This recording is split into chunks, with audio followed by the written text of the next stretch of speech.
The Las Vegas Raiders now have a staff in place that knows how to build a team, and that's what they're doing now. They kept the core guys they had to keep and replaced the guys that chase some money with guys that have similar skill sets for less money. They didn't overpay anyone. Oh, and it's not over yet. There are still some good players to be had, and the Raiders still have a little over $35 million in cap space. I think they know what they're going to do with the number 6 overall pick, so they've been making moves in free agency accordingly. It's all about addressing needs in free agency and getting your stars in the draft. That's what the good franchises do. So after taking a bit of a break yesterday, they made some moves today. There are still some players out there the Raiders can get to support who they're picking at number 6, too. First, let me talk about a need the Raiders acquired for cheap a couple of nights ago while I was doing a video. Corner Eric Stokes signed a 1-year, $4 million prove-it deal. Stokes was the first-round pick of the Green Bay Packers in 2021, and he had a good first year.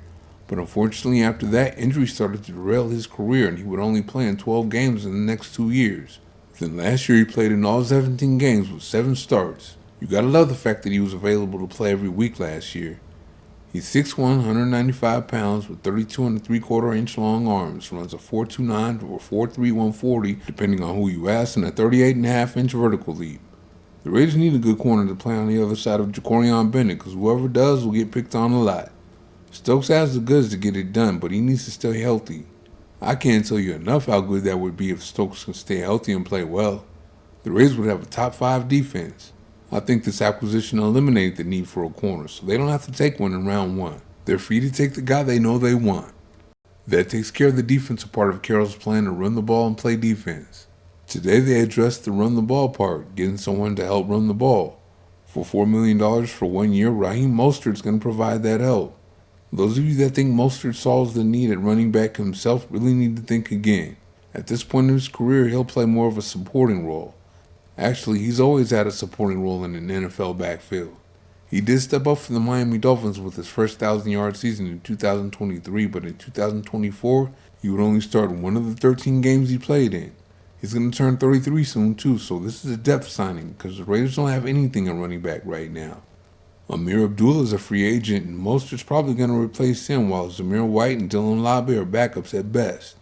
The Raiders already tried White out in the lead role last year, and it didn't work out so well, and as for Labe, he has yet to prove he even belongs in the NFL. So of course the Raiders still need a bell cow they can put in that lead role, and you know who it's going to be. All these moves the Raiders are making seem to be setting them up to get running back Ashton Jeanty at number 6 overall. All Carroll's been talking about since he got the job is how the Raiders are going to run the ball and play defense. If that's the plan, you need a running back, and not just any kind of running back. You need a star at the position. Yes, the running back position has been devalued because the NFL is a passing league now, and blase. However, if you're going to go against that and run the ball a lot, the position can be devalued to you. You especially got to get a running back in the top 5 of the draft if there's a generational talent like Jeanty in it. Miss me with all that, you can get a running back in the 5th round crap. You can get a quarterback in the 6th round. Look at Tom Brady. I believe in getting the best player at a need, and Jeanty is the best player in the draft, period. Invest money in draft picks according to the identity of your team and what your team plans to do, not according to how a bunch of media GMs value the running back position. Carroll has said what the Raiders' identity is going to be, so it only makes sense that they go the Jeanty in round 1. Now we talk about who's still out there versus what the Raiders' needs are. Depending on who you ask, guard is a need. For me, they need to upgrade the position. The Raiders are going to run more power gap scheme this year. Dylan Parham and Jordan Meredith are a little too small for that. That's why they picked up Alex Capo a week or so ago. But even if he stays healthy and plays well, I believe the Raiders still need another guard, and there's a good one still available in free agency. Tevin Jenkins. When he came out as a tackle, I told everyone that would listen, he's a guard. He's a big, strong bully that'll serve up pancakes in the running game all day, but he doesn't quite have the feet to play tackle in the passing game. 4 years later, here we are, and by golly, he's a guard, and a good one. The Raiders can use his ability to bully for the physical running game they want to establish. He's a really good pass protector as a guard, too. You can counter that with this draft class is strong at the guard position.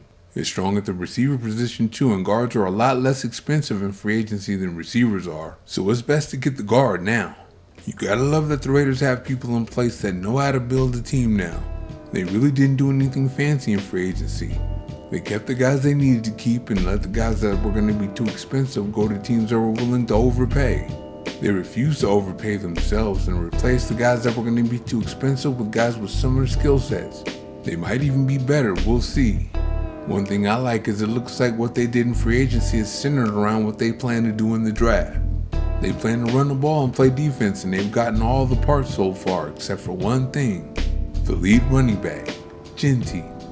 Thank you for watching. See you next time.